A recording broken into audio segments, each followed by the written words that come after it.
देखिए, राहुल गांधी का बिहार दौरा था। इसको लेकर अब चर्चाएं ये होने लगी कि राहुल गांधी बिहार आए तो कई झूठे वादे और बातें कर रहे थे। वहीं आज चिराग पासवान के जीजा अरुण भारती या जमुई से सांसद, इन्होंने राहुल गांधी पर जमकर प्रहार किया है। क्या कुछ कह रहे हैं, एक बार आप सुने। बहुत धन्यवाद।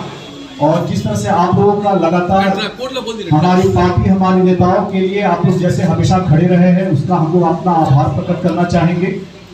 अभी सबसे एक बहुत ही महत्वपूर्ण मुस्लिम समाज, खास करके गरीब मुस्लिम समाज, वंचित मुस्लिम समाज, हाशिए पर पड़ा हुआ मुस्लिम समाज, उसको लेकर के बहुत ही जरूरी वक्फ संशोधन अधिनियम 2025 आया था, जिसमें पार्टी ने अपनी तरफ से राष्ट्रीय अध्यक्ष चिराग पासवान जी और हमारे संस्थापक स्वर्गीय रामविलास पासवान जी के जो मूल उद्देश्य रहे हैं, उसी को हम लोगों ने अपने जहन में रख करके पार्टी की तरफ से इस बिल को सपोर्ट किया है। इस बिल का हम लोगों ने समर्थन किया है और समर्थन करने का कारण बड़ा ही सिंपल है। देखिए, आप सच्चर कमेटी की रिपोर्ट देख लीजिए जो 2006 में आई थी, जिसमें मुस्लिम समाज की उनकी क्या सामाजिक स्थिति है, क्या आर्थिक स्थिति है और कैसे उनकी स्थिति को बेहतर किया जा सके, इस बारे में अलग अलग एक्सपर्ट से बात करने के बाद लोगों ने रिपोर्ट में जो दी गई है, किस तरह से उसमें चाहे वो गरीब पिछड़ा मुसलमान हो, चाहे पसमानदा मुसलमान हो, जुलाहा मुसलमान हो, अंसारी हो, राई हो, उसको समाज में मुख्य धारा से जोड़ने के लिए जो भी उपाय किए जा सकते हो, उनको कैसे लाया जाए, जो हमारे संस्थापक का भी उद्देश्य था, विचार था, उसका हम लोगों ने समर्थन किया।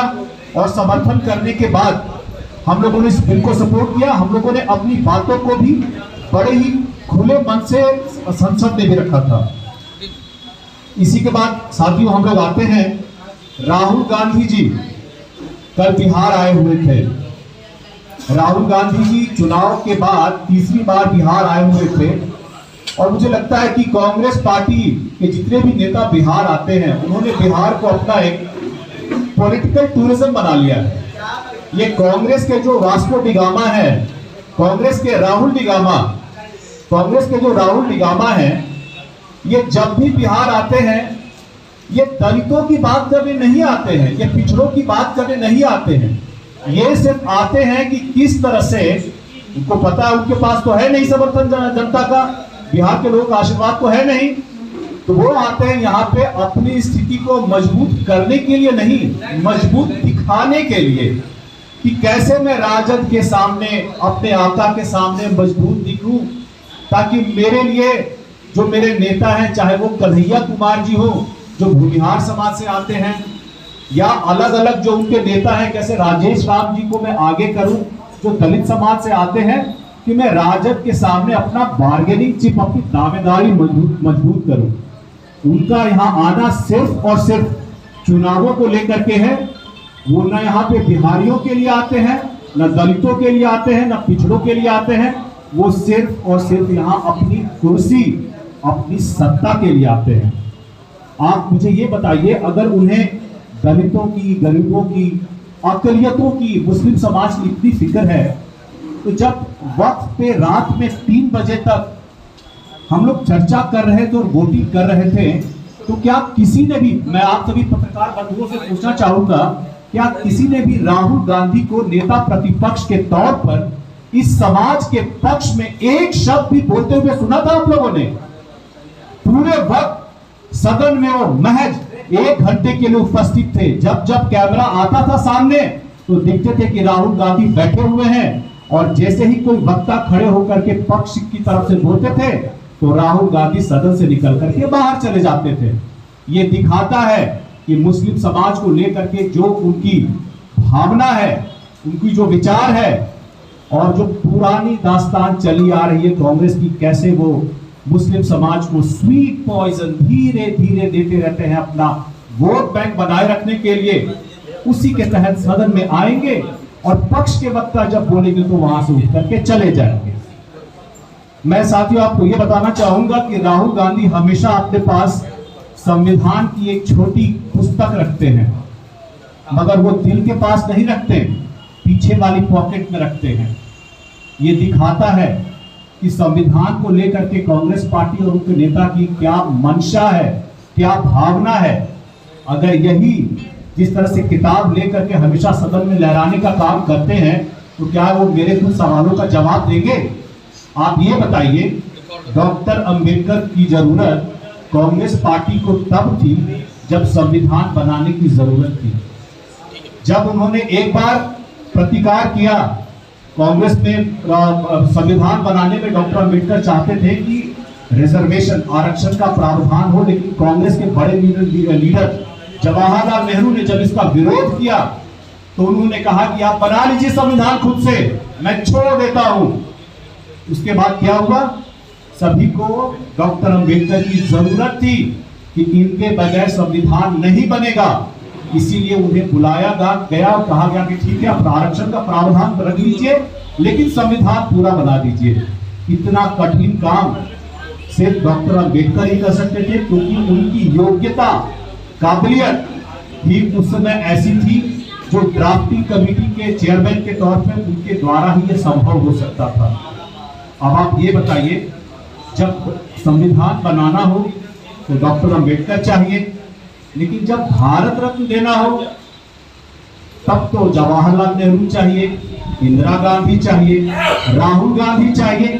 तब डॉक्टर अंबेडकर को संविधान बनाने के बाद जिस संविधान के बदौलत ये लोग प्रधानमंत्री बने, इनके परिवार के लोग प्रधानमंत्री बने, उनको एक बार भी ख्याल नहीं आया कि इस संविधान जिसके बदौलत हम प्रधानमंत्री बन रहे हैं, उस आदमी को भी भारत रत्न से नवाजा जाए। अरे भारत रत्न को छोड़िए, संविधान सभा में उनकी तस्वीर तक लगाना कांग्रेस को गवार नहीं हुआ, और आज राहुल गांधी उनके द्वारा लिखी हुई किताब को दुनिया भर में लहराते चल रहे हैं। वो सब जगह ये बोल रहे हैं कि अगर आपके पास ये किताब है तो आप मजबूत हैं। कल उन्होंने बयान दिया है, उनके भाषण में था, और आपके पास ये किताब नहीं है तो आप दूसरे दर्जे, दलित, पिछड़े, दूसरे दर्जे के नागरिक हैं। ये कैसी मानसिकता है कांग्रेस के नेताओं की? ये किस तरह का उन्होंने वक्तव्य दिया है? अरे ऐसे वक्तव्य तो 1960 के दशक में जवाहरलाल नेहरू ने दिया था। आरक्षण लगने के बाद जब वो अपने मुख्यमंत्री को चिट्ठी लिख रहे थे कि इस देश में आरक्षण दूसरे दर्जे, सेकंड क्लास सिटीजन पैदा कर रहे हैं। क्या दलित और पिछड़े राहुल गांधी और उनके कांग्रेस के नेताओं के लिए दलित और पिछड़े सिर्फ दूसरे दर्जे के नागरिक हैं, सिर्फ सेकंड क्लास सिटीजन है? क्या सिर्फ उनका वोट बैंक बनने के लिए है? इस बात पर राहुल गांधी कोई जवाब नहीं देते।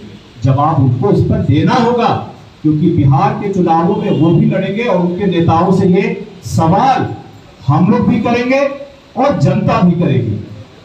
आपको याद होगा, इसी मानसिकता के कारण संजय गांधी, उनके सांसद, सदन में स्वर्गीय रामविलास पासवान जी को किस तरह से उन्होंने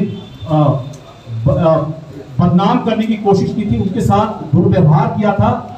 और तब इसी बाबा साहब के संविधान से सशक्त होकर के रामविलास पासवान जी ने कहा था कि ऐ संजय गांधी, तुमको जहां फरियाना है फरिया लेंगे, बताओ कहां आना है।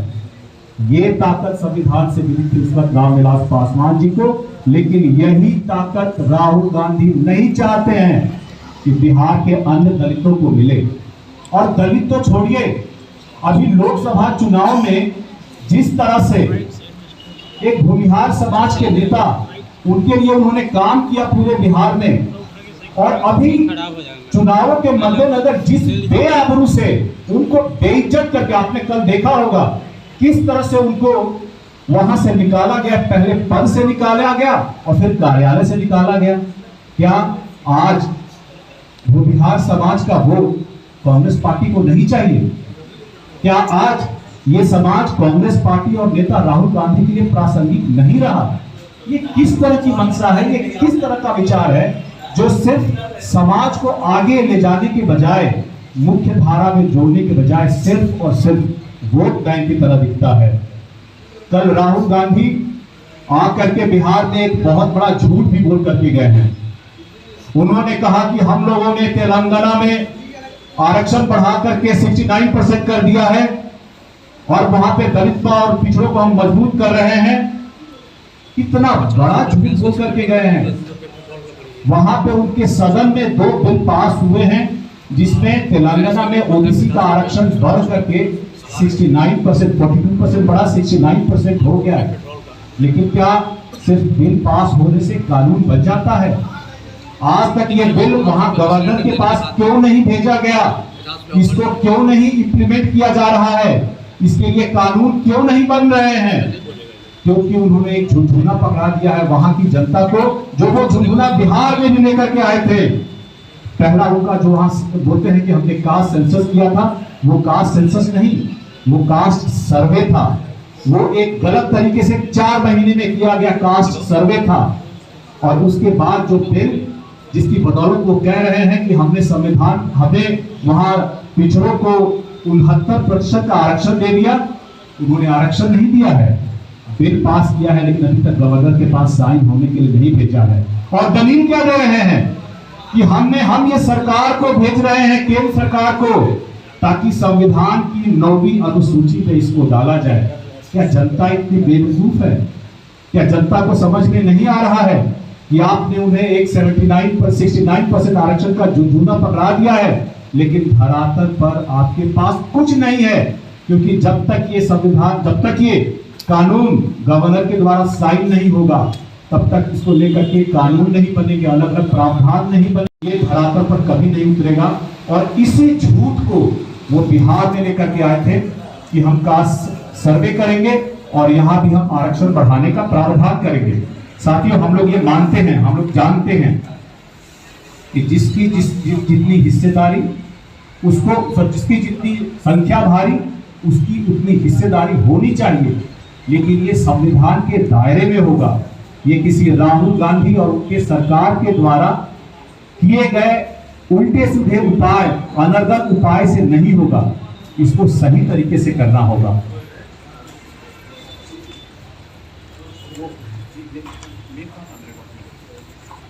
सामने रखना चाहूंगा। सबसे पहले मैं तेजस्वी जी का, नेता प्रतिपक्ष का बहुत ही धन्यवाद करना चाहूंगा, बहुत ही आभार प्रकट करना चाहूंगा। शायद उन्होंने जिंदगी में, अपने राजनीतिक जीवन में पहली बार ये कबूल किया है कि 2005 में एक दलित नेता, हमारे पार्टी के संस्थापक स्वर्गीय रामविलास पासवान जी ने मुस्लिम समाज की बेहतरी के लिए उनके पक्ष में खड़े होकर गोधरा दंगों के दौरान उन्होंने केंद्रीय मंत्रिमंडल से इस्तीफा दिया था। इस बात के लिए हम लोग उनका आभार प्रकट करते हैं, लेकिन साथ ये भी कहना चाहेंगे कि उनके ही कदमों पर चलते हुए चिराग पासवान जी आज जो गरीब मुसलमान, जो वंचित मुसलमान है, जो हाशिए पे खड़ा मुसलमान है, उसके लिए जो वक्फ बिल आया है उसके समर्थन में खड़े थे।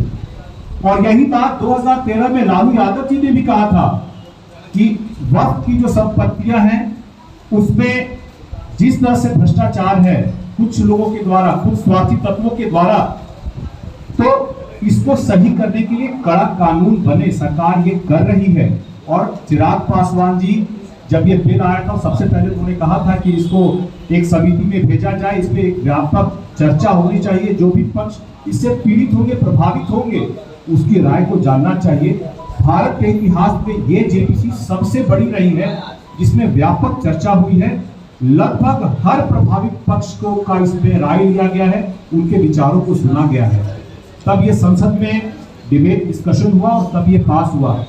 तो जब रामविलास पासवान जी चाहते थे कि मुस्लिम समाज के पक्ष में कार्य हो, लालू यादव जी चाहते थे कि मुस्लिम समाज के पक्ष में कार्य हो, चिराग पासवान जी आज उसी पथ पर अपने संस्थापक, अपने पिता के उद्देश्यों को लेकर के खड़े हैं।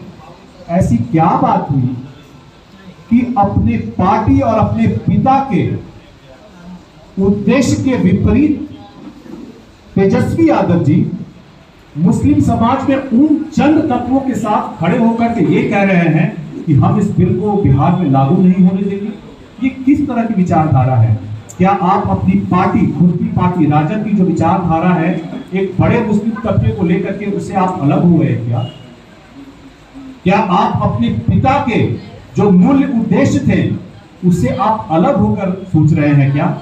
आपकी मंशा क्या है बिहार की राजनीति में मुसलमानों की भागीदारी को लेकर के आपको यह स्पष्ट करना पड़ेगा और आपको साथ में यह भी स्पष्ट करना पड़ेगा कि क्या आपने अपने पिता के जितने भी उद्देश्य थे यहां पर गरीब वंचित तबकों को लेकर के आपने उसकी तिलांजलि दे दी है क्या? आपने उसको त्याग किया है क्या? साथियों, जिस तरह से चिराग पासवान जी वक्फ संशोधन बिल के समर्थन में खड़े थे अपने पिता के उद्देश्यों को लेकर के, उसी तरह से उसके विपरीत तेजस्वी यादव जी अपने पिता के उद्देश्यों से हटकर खड़े थे, क्योंकि उनको पता है कि इस वक्त इस समाज से जो आवाज उठने वाली है चिराग पासवान जी के पक्ष में, उसको किस तरह से मैं अपने पक्ष में करूं। एक बात करता है कि कैसे उनको मुख्य धारा में लाई जाए, दूसरा बात करता है कैसे इनको मुख्य धारा से काट करके वोट बैंक में रखा जाए।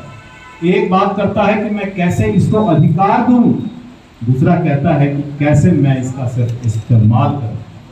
साथियों, इसके साथ ही हम लोग बात करना चाहेंगे, आपने देखा होगा परसों राष्ट्रीय लोक जनशक्ति पार्टी के जो राष्ट्रीय अध्यक्ष है पशुपति कुमार पारस जी के द्वारा, उनके द्वारा अलग अलग कुछ उन वक्तव्यों को मैं अपने माध्यम से सही करना चाहूंगा। उन्होंने जो भी सवाल पूछे हैं उन सवालों का भी मैं आज आपको जवाब देना चाहूंगा। सबसे पहले उन्होंने ये कहा था कि हिंदू लॉ के हिसाब से हम 3 बेटे हैं और तीनों में संपत्ति बांट दी जाए। देखिए, परिवार में संपत्ति का विवाद है और इसके लिए अलग अलग फोरम पे बात हुई है। आज ये बात पब्लिक डोमेन में है, लोग इसकी चर्चा कर रहे हैं और इसी चर्चा के दौरान उन्होंने ये कहा कि 3 बेटे हैं और तीनों में संपत्ति बांटी जाए। ये किस हिंदू कानून और भारतीय कानून की बात कर रहे हैं? भारतीय कानून तो ये कहता है कि जितने भी बच्चे हैं, चाहे वो बेटे हो या बेटियां, सभी को समान अधिकार मिलना चाहिए। तो क्या आप ये बताइए, जब वो संपत्ति सिर्फ 3 में बांटने की बात करते हैं तो क्या अपनी बहन को हिस्सा नहीं देना चाहते हैं? क्या उनको ये नहीं मालूम है कि कोई बिल नहीं होने पर बहन को भी हिस्सा मिलता है? साथियों, आखिर ऐसी क्या बात है कि वो अपनी बहन के विरुद्ध जाकर के ऐसी बात कर रहे हैं? क्योंकि उनकी बहन अपने बड़े भाई स्वर्गीय रामविलास पासवान जी के साथ जुड़ी हुई थी और उनको पता है आज के दिन में कि कौन सही है, कौन गलत है, कौन सच्चा है, झूठा है। इसीलिए जिस तरह से वो चिराग पासवान जी की बड़ी मां को संपत्ति से बेदखल करना चाहते हैं, उनकी बहन को भी संपत्ति से बेदखल करना चाहते हैं और इसलिए चाहते हैं कि संपत्ति का बंटवारा सिर्फ 3 लोगों में हो। आप ये बताइए कि उन्होंने फिर ये भी कहा कि उनकी पत्नी और उनकी पत्नी की जो बहन है उस घर में रहते हैं। जहां तक मैं जानता हूं, आज मुझे इस परिवार में आए हुए 2 दशक हो चुके हैं और जहां तक मैं जानता हूं कि पिछले 5 दशकों से बड़ी मां शहरबंदी के उसी घर में रहती है। पिछले 2 दशक से मैं खुद देख रहा हूं और आप सभी इस बात के गवाह होंगे कि हमारे जितने भी बड़े बुजुर्ग होते हैं जो गांव में रहते हैं, जल्दी वो शहर में नहीं आना चाहते हैं। कुछ समय के लिए आना चाहते हैं, लेकिन इसके बाद फिर वो वापस चले जाना चाहते हैं क्योंकि उनको वहाँ अच्छा लगता है। वो उस जगह के अलावा अलग अलग शहरों में रहने के हिसाब से नहीं रह पाते हैं और इसीलिए ज़रूरत ये है कि जहाँ वो रहना चाहें उनको वहाँ रहने दिया जाए। अब ये बताइए, आपको भी पता है और बड़ी माँ ने भी कहा है कि वो चिराग जी के साथ खड़ी है, वो चिराग जी के पक्ष में खड़ी है। तो क्या इसी को लेकर के उनकी पत्नी और उनकी छोटी बहन उस घर में जाती है, जा करके वहाँ पे कमरे में ताला लगाने का प्रयास करती है, ताला लगा देती है? आप ये बताइए कि जब उस संपत्ति में 4 लोगों का हिस्सा है तो सिर्फ 2 लोग ही जाकर के ताला क्यों लगाए? ये कहाँ से न्याय संगत है? और आपको जानकर के आश्चर्य होगा कि उसी घर के बगल में उन्होंने एक नया घर बनाया है जहाँ पे हमारे संस्थापक स्वर्गीय रामविलास पासवान जी और रामचंद्र पासवान जी की मूर्ति लगी हुई है। उस घर को छोड़ करके यहाँ ताला लगाना, अगर संपत्ति का बंटवारा होगा, पूरी संपत्ति का बंटवारा होगा सिर्फ एक जगह ही क्यों होगा, पूरी संपत्ति का बंटवारा होगा और चारों भाई बहनों को इसमें बराबर का हिस्सा मिलना चाहिए। और आप ये भी बताइए कि अगर उनकी मंशा सही थी तो अपने घर में बॉडीगार्ड को लेकर के अंदर कौन जाता है? कोई आज तक कोई अपने सुरक्षा कर्मी को लेकर के साथ में घर के अंदर जाता है क्या?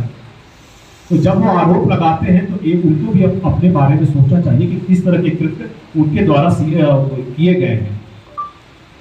आप ये भी बताइए कि चिराग पासवान जी के ऊपर आरोप लगा रहे थे कि बड़ी माँ के बारे में का हमेशा क्या ख्याल रखते हैं।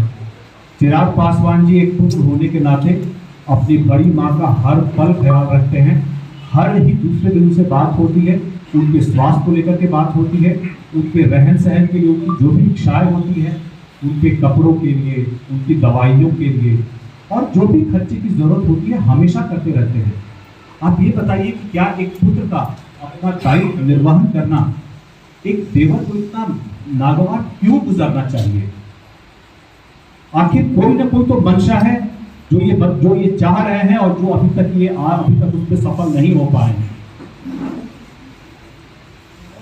हम लोग साथियों उस जगह आते हैं जहां पे रामविलास पासवान जी के उस वक्तव्य को मैं याद दिलाना चाहूंगा जब उन्होंने कहा था कि मैं कैसा भाई होऊंगा कि मैं महल में रहूं और मेरे दोनों भाई गांव में गरीब पड़े रहे, झोपड़ी में रहे। केंद्रीय मंत्री बनने के बाद उन्होंने अपने भाइयों को जो स्कूल में पढ़ाते थे, मास्टर के टीचर थे वहाँ पढ़ाते थे, उनको MP, उनको MLA, यहाँ बिहार सरकार में मंत्री, MP और केंद्र में उन्होंने मंत्री बनाने का काम किया। उसके बावजूद ये भाई जो हैं ये क्या करते हैं, क्योंकि उनको पता था कि बड़े भैया उनके ऊपर आंख मूंद कर विश्वास करते हैं, तो उन्होंने हर वक्त इसका नाजायज़ फायदा उठाया। और इस नाजायज़ फायदे का ही नतीजा है कि आप हर वक्त उनके मुंह से यह जरूर सुनते होंगे कि जो भी बड़े भैया की संपत्ति हो उसमें तो चिराग पासवान जी का हिस्सा है, लेकिन बाकी में नहीं है। तो बाकी संपत्ति आपने बनाने कैसे ली? किसके आशीर्वाद से बनाया? कहाँ बनाया? कितनी बेनामी है? आपको इसका भी ब्यौरा देना पड़ेगा, आपको इसका भी हिसाब देना पड़ेगा।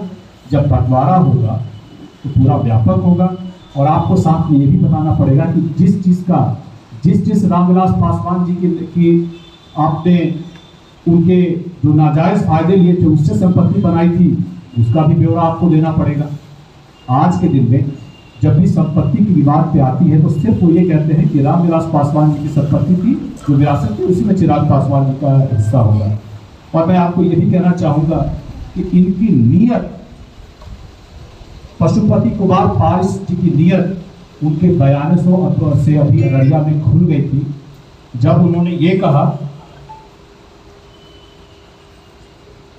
कि हम तो पिछले 10 साल से चाहते थे कि संपत्ति का बंटवारा हो। इस बयान के क्या मायने हैं साथियों? इस बयान के ये मायने हैं कि उनकी नीयत बड़े भैया की कुर्सी पर आज नहीं, बहुत पहले से थी। वो बहुत पहले ही चाहते थे कि इस राजनीतिक विरासत का और संपत्ति का बंटवारा आज से 10 साल पहले हो जाना चाहिए था। क्या वो ये कहना चाहते हैं कि रामविलास पासवान जी जिस वक्त केंद्र में केंद्रीय मंत्री थे उनकी नजर उस कुर्सी पे थी इसी वक्त से? क्या इसी को क्रियान्वित करने के लिए उन्होंने ये इंतजार किया कि कब रामविलास पासवान जी इस दुनिया से जाएंगे और मैं अपनी साजिश को षड्यंत्र को मैं क्रियान्वित करूंगा? साथियों, इस बात को लेकर के हम लोग ये भी कहना चाहेंगे कि जब चिराग पासवान जी ने पार्टी को आगे बढ़ाने के लिए अलग अलग काम किए, अलग अलग कृत्य किए, तो उस वक्त चूंकि उनकी नजर उस कुर्सी पे थी, उन्होंने ही इस बात पे उसकी डिफिकल्टीज, उनके सामने कठिनाइयां पैदा करनी शुरू की और जिस कारण से चिराग पासवान जी पार्टी का वो विस्तार नहीं कर पाए जो वो करना चाहते थे। वो पार्टी को वो मुकाम नहीं दे पाए जो वो देना चाहते थे, क्योंकि पशुपति कुमार पारस जी की नजर उसी वक्त रामविलास पासवान जी की कुर्सी उनकी पॉलिटिकल विरासत पर पड़ गई थी। और पड़ी ही नहीं थी। आप ये बताइए कि अभी उन्होंने जिनको वो अपना भगवान कहते हैं, जिनकी वो फोटो लगाते हैं, उनके बारे में बात करते नहीं थकते, उनकी जीवन में लिए गए कुछ फैसलों को लेकर के जिस तरह से उन्होंने सवाल खड़े किए हैं, क्या ये जायज है? क्या ये जायज है? क्योंकि वो व्यक्ति उन सवालों का जवाब देने के लिए आज यहाँ उपस्थित नहीं है, और उनके ऊपर जो उन्होंने आरोप लगाए हैं, जो सवाल पूछे हैं, उन सवालों का जवाब मैं नहीं दे सकता हूं, चिराग पासवान जी नहीं दे सकते हैं। उन सवालों का जवाब सिर्फ और सिर्फ रामविलास पासवान जी ही दे सकते हैं। अभी उन्होंने जब चिराग जी की मां को उस सभा में, अपनी महफिल में जब उन्होंने कहा, तो उन्होंने रीना शर्मा कह करके बुलाया। साथियों, एक समय था जब उनके पैरों को हाथ लगाते ये नहीं करते थे, जब रामविलास पासवान जी जीवित थे, और आज सिर्फ और सिर्फ अपनी राजनीतिक मंशा के लिए, उनकी पॉलिटिकल विरासत के लिए उनको ब्राह्मण कहने का ये दुष्कर्म कर रहे हैं। उनको भी पता है कि वो ब्राह्मण समाज से नहीं आती है, उनको भी पता है वो किस समाज से आती है, उसके बावजूद इस तरह का अनर्गल आरोप लगाना, रामविलास पासवान जी की पॉलिटिकल लेगेसी को हथियाने की कोशिश आज से 10 साल पहले करना, ये साथियों सरासर गलत है। कमाल की बात यह है कि वो बड़ी मां को भाभी कहती हैं,